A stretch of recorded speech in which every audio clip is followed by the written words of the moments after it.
Hi, Joe Murphy. I'm back. I'm trying to talk to you about your thinking and getting your thoughts under your control because your thoughts can create havoc for your life, including health problems. Getting your thoughts under your control is going to be the point of several different videos that you've either seen already or that you're going to see. I've been studying thinking and how the mind creates and manufactures such things as fear when fear doesn't, there's nothing to be afraid of. This is because the way we were, born because of prehistoric times. As David Rock points out, we scan the environment 5 times per second. That's 5 times per second, looking for something that may be harmful for us. And that is really close to fear. Okay? It is scanning something that's detrimental, something that's going to hurt us. And that's just because of our mechanisms from prehistoric times looking for the saber-toothed tigers. Now, another aspect of thinking, and I talked about this before, is that we think on approximately, depending on the research, 70,000 thoughts per day. Okay? Now, again, I'm not going to go into what a thought is because that's a little complex. I've seen some other research that said it's 6,000 thoughts per day, but it doesn't matter because what really does matter is these next two numbers. 95% of the thoughts we think are recurring. In other words, we think about them all the time. We thought about them yesterday. We thought about them the day before. Somebody may say that's obsessive or you're overthinking it, but this is just happening automatically because we don't have our thoughts under our control. And I'm going to give you some techniques to help you get your thoughts under control. 80% of our thoughts have some form of negative content or something that's bothering us, but it's negative content of some sort. So it's negative. So we're thinking 95% of our thoughts are from yesterday. 80% of our thoughts, based upon the research, shows that it has some sort of form of negative content. So think about that. That's a lot of negativity, and it's due to what we were thinking about yesterday. Now, I'm going to give you a technique called the Worry Buster technique, but I wanted to give you some more research. Research says 40%, 30%, approximately, I believe it's 12%.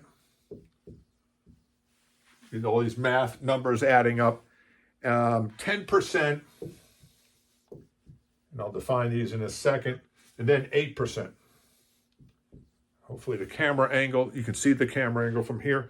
40% of our thoughts are worries that are needless. It's like we're afraid we're going to lose the job, be yelled at by the boss, not go out on a date, and the date's not going to work out. These are needless worries that are, manufactured for ourselves. Another 30% of the worries are about something that happened in the past that we continually mull over or worry about, even though there's nothing that we can do about them because you can't go backwards. So we worry about something that happened in the past. Another 12% of our worries are about our health. I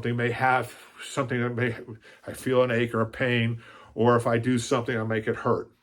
So these thoughts, if you think about your thinking, these are thoughts that typically you don't need to be worried about. But because our brain needs something to do, and that's the critical thing, our brain wants to fix things. It wants to do something. And that's because our brain is designed to create solutions. And it will manufacture problems just like these thoughts. 40% needless worries, that date's not going to work out. We go on another date. 30% of yesterday's worries and the day before's or something that happened in the past, you can't do anything about. 12% of your health worries are just needless worries, that little ache or this little pain, or what if I do this, I might trip and get hurt, are needless. Now, 10% of your worries are also things that may be, I don't know, petty. They're relevant in the moment, 10%. Say, for example, did I get everything at the grocery store? Or if you went to the parking meter, you parked your car, and you're in the store and you only put in a couple quarters and you're in there for 60 minutes, do I have enough money so I don't get a parking ticket? So those are what I call petty worries, things you don't really need to be worried about. And then the last 8% are things that you can't do anything about. Typically, these are things that are in the news. What's going to happen with this president? What's going to happen with the next president? What happened before with the other president? What's going to happen in this country over here if they invade that country? If they do this? Things that are outside your control. There may be, out of this 8%, 4% that you can do something about. And of that 4%, I'm going to show you how to mitigate or eliminate these types of worries. All right, so you've got this 40, 30, 12, just needless worries. But if you do have a worry, I want to give you a formula to how to get rid of this obsessive thinking. And I want to go, the first thing is, you want to define on paper what it is you're worried about. I carry around a journal, a notebook, and I write things down. And I have found in my coaching sessions, when people are worried about something, I tell them, what are you worried about exactly? They have a hard time defining it. So my assignment to them is, I want you to write it down. Write it down on paper, clearly define it. As they say in medicine, half the diagnosis, 50% of the cure is diagnosing it properly. So define what you're worried about.